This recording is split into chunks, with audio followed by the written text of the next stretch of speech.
Welcome to our channel, Reading Our Bible Across America. Today, we will be reading in the Old Testament, 2 Samuel chapters 13 through 15. Chapter 13. And it came to pass after this that Absalom, the son of David, had a fair sister whose name was Tamar. And Amnon, the son of David, loved her, and Amnon was so vexed that he fell sick for his sister Tamar, for she was a virgin, and Amnon thought it hard for him to do anything to her.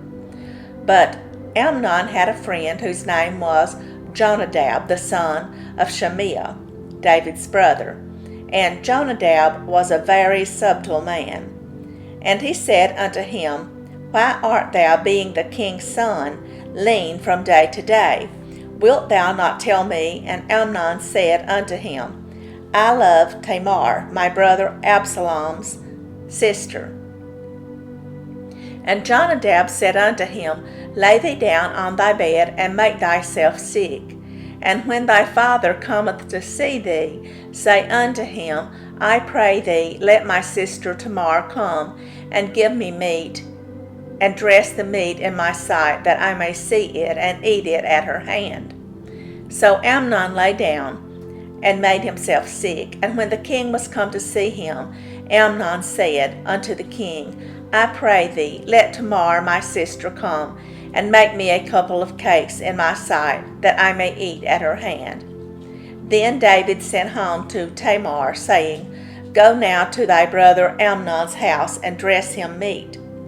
So Tamar went to her brother Amnon's house, and he was laid down. And she took flour and kneaded it, and made cakes in his sight, and did bake the cakes. And she took a pan, and poured them out before him. But he refused to eat. And Amnon said, Have out all men from me. And they went out, every man from him. And Amnon said unto Tamar, Bring the meat into the chamber, that I may eat of thine hand. And Tamar took the cakes which she had made, and brought them into the chamber to Amnon her brother. And when she had brought them unto him to eat, he took hold of her, and said unto her, Come lie with me, my sister. And she answered him, Nay, my brother, do not force me, for no such thing ought to be done in Israel. Do not thou this folly. And I, whither shall I cause my shame to go? And as for thee, thou shalt be as one of the fools in Israel. Now therefore I pray thee, speak unto the king, for he will not withhold me from thee. Howbeit he would not hearken unto her voice, but being stronger than she, forced her, and lay with her. Then Amnon hated her exceedingly, so that the hatred wherewith he hated her was greater than the love wherewith he had loved her. And Amnon said unto her, Arise, be gone. And she said unto him, There is no cause. This evil in sending me away is greater than the other that thou didst unto me. But he would not hearken unto her. Then he called his servant that ministered unto him, and said, Put now this woman out from me, and bolt the door after her. And she had a garment of divers colors upon her. For with such robes were the king's daughters that were virgins apparelled. Then his servant brought her out, and bolted the door after her. And Tamar put ashes on her head, and rent her garment of divers colors that was on her, and laid her hand on her head, and went on crying. And Absalom her brother said unto her, Hath Amnon thy brother been with thee? But hold now thy peace, my sister, he is thy brother, regard not this thing. So Tamar remained desolate in her brother Absalom's house. But when King David heard of all these things, he was very wroth. And Absalom spake unto his brother Amnon, neither good nor bad, for Absalom hated Amnon, because he had forced his sister Tamar. And it came to pass after 2 full years that Absalom had sheep shears in Baal-hazor, which is beside Ephraim. And Absalom invited all the king's sons. And Absalom came to the king and said, Behold now, thy servant hath sheep shearers. Let the king, I beseech thee, and his servants go with thy servant. And the king said to Absalom, Nay, my son, let us not all now go, lest we be chargeable unto thee. And he pressed him, howbeit he would not go, but blessed him. Then said Absalom, If not, I pray thee, let my brother Amnon go with us. And the king said unto him, Why should he go with thee? But Absalom pressed him, that he let Amnon and all the king's sons go with him. Now Absalom had commanded his servants, saying, Mark ye now, when Amnon's heart is merry with wine, and when I say unto you, Smite Amnon, then kill him. Fear not, have not I commanded you? Be courageous and be valiant. And the servants of Absalom did unto Amnon as Absalom had commanded. Then all the king's sons arose, and every man gat him up upon his mule, and fled. And it came to pass, while they were in the way, that tidings came to David, saying, Absalom hath slain all the king's sons, and there is not one of them left. Then the king arose, and tare his garments, and lay on the earth. And all his servants stood by with their clothes rent. And Jonadab the son of Shimea, David's brother, answered and said, Let not my lord suppose that they have slain all the young men, the king's sons. For Amnon only is dead. For by the appointment of Absalom this hath been determined from the day that he forced his sister Tamar. Now therefore let not my lord the king take the thing to his heart, to think that all the king's sons are dead, for Amnon only is dead. But Absalom fled, and the young man that kept the watch lifted up his eyes and looked, and behold, there came much people by the way of the hillside behind him. And Jonadab said unto the king, Behold, the king's sons come, as thy servant said, so it is. And it came to pass, as soon as he had made an end of speaking, that behold, the king's sons came, and lifted up their voice and wept. And the king also and all his servants wept very sore. But Absalom fled, and went to Talmai the son of Amminahud, king of Geshur. And David mourned for his son every day. So Absalom fled, and went to Geshur, and was there 3 years. And the soul of King David longed to go forth unto Absalom, for he was comforted concerning Amnon, seeing he was dead. Chapter 14. Now Joab the son of Zeruiah perceived that the king's heart was toward Absalom. And Joab sent to Tekoa, and fetched thence a wise woman, and said unto her, I pray thee, feign thyself to be a mourner, and put on now mourning apparel, and anoint not thyself with oil, but be as a woman that had a long time mourned for the dead, and come to the king, and speak on this manner unto him. So Joab put the words in her mouth. And when the woman of Tekoa spake to the king, she fell on her face to the ground, and did obeisance, and said, Help, O king. And the king said unto her, What aileth thee? And she answered, I am indeed a widow woman, and mine husband is dead.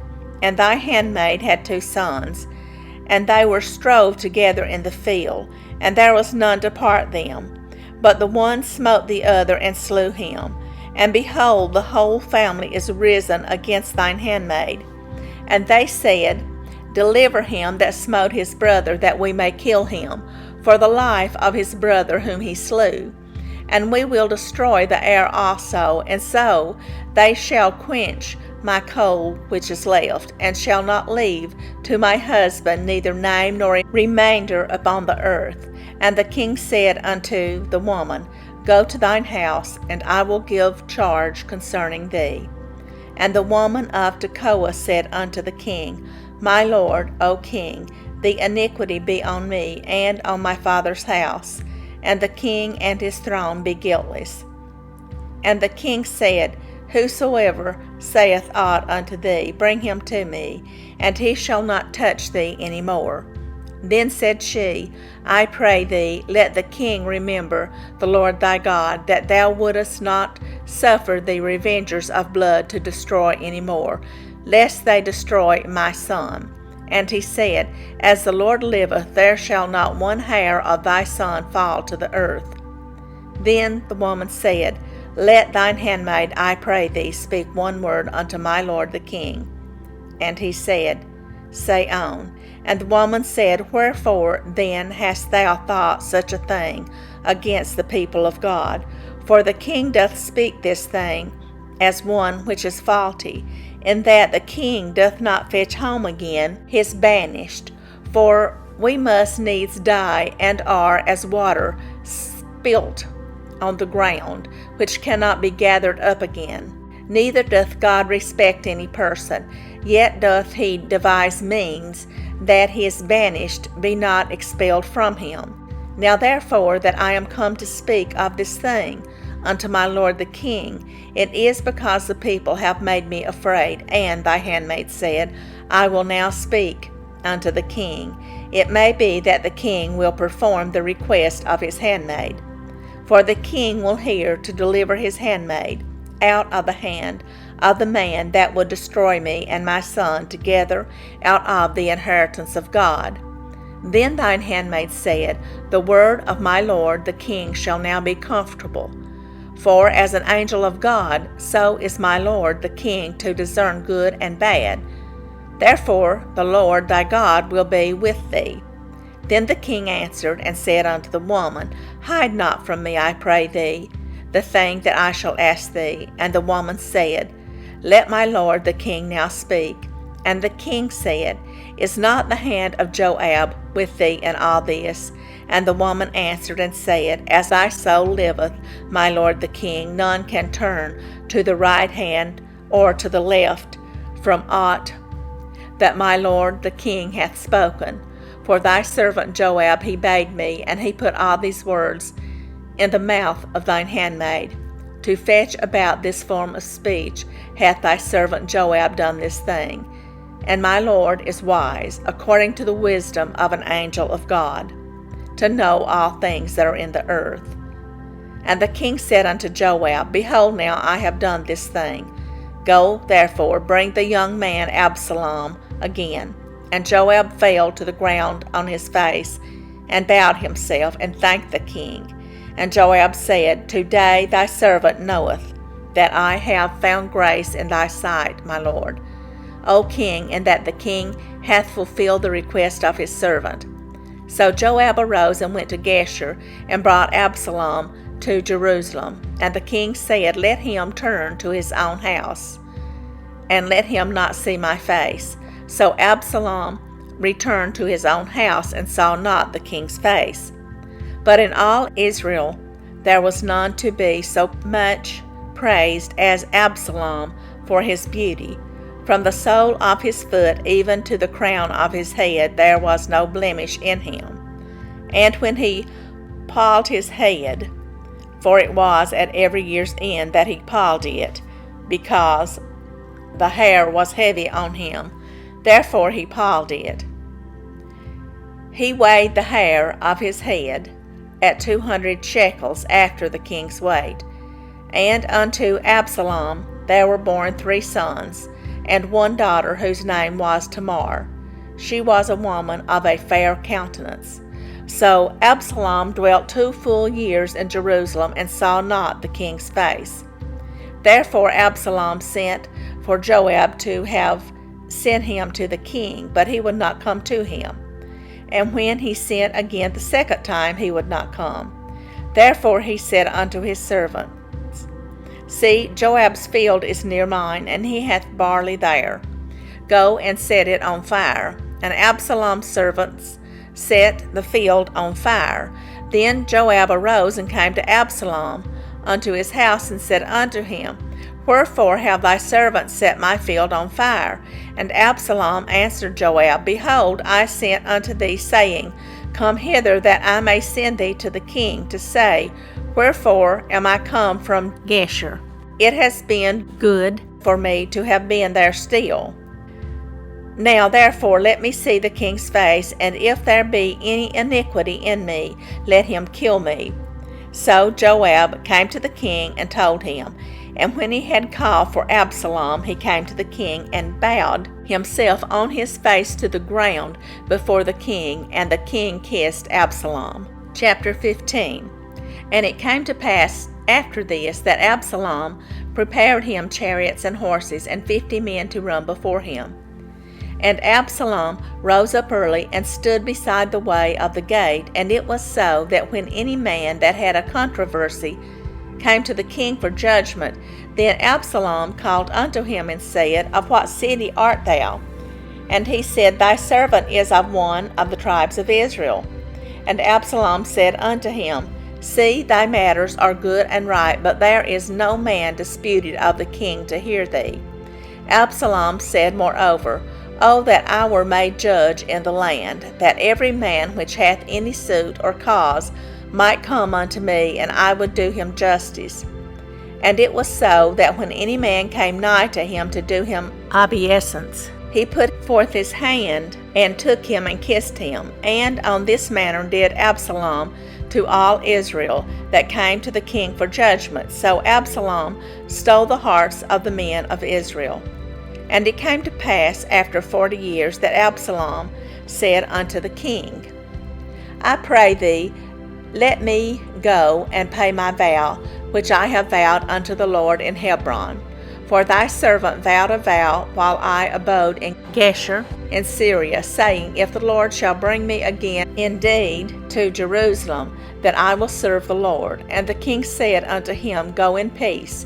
So he arose and went to Hebron. But Absalom sent spies throughout all the tribes of Israel, saying, As soon as ye hear the sound of the trumpet, then ye shall say, Absalom reigneth in Hebron. And with Absalom went 200 men out of Jerusalem that were called, and they went in their simplicity, and they knew not anything. And Absalom sent for Ahithophel the Gilonite, David's counselor, from his city, even from Gilo, while he offered sacrifices. And the conspiracy was strong, for the people increased continually with Absalom. And there came a messenger to David, saying, The hearts of the men of Israel are after Absalom. And David said unto all his servants that were with him at Jerusalem, Arise, and let us flee, for we shall not else escape from Absalom. Make speed to depart, lest he overtake us suddenly, and bring evil upon us, and smite the city with the edge of the sword. And the king's servants said unto the king, Behold, thy servants are ready to do whatsoever my lord the king shall appoint. And the king went forth, and all his household after him. And the king left 10 women which were concubines to keep the house. And the king went forth, and all the people after him, and tarried in a place that was far off. And all his servants passed on beside him. And all the Cherethites, and all the Pelethites, and all the Gittites, 600 men which came after him from Gath, passed on before the king. Then said the king to Ittai the Gittite, Wherefore goest thou also with us? Return to thy place, and abide with the king. For thou art a stranger, and also an exile. Whereas thou camest but yesterday, should I this day make thee go up and down with us? Seeing I go whither I may, return thou, and take back thy brethren. Mercy and truth be with thee. And Ittai answered the king, and said, As the Lord liveth, and as my lord the king liveth, surely in what place my lord the king shall be, whether in death or life, even there also will thy servant be. And David said to Ittai, Go and pass over. And Ittai the Gittite passed over, and all his men, and all the little ones that were with him. And all the country wept with a loud voice, and all the people passed over. The king also himself passed over the brook Kidron, and all the people passed over toward the way of the wilderness. And lo, Zadok also and all the Levites were with him, bearing the ark of the covenant of God. And they set down the ark of God, and Abiathar went up until all the people had done passing out of the city. And the king said unto Zadok, Carry back the ark of God into the city.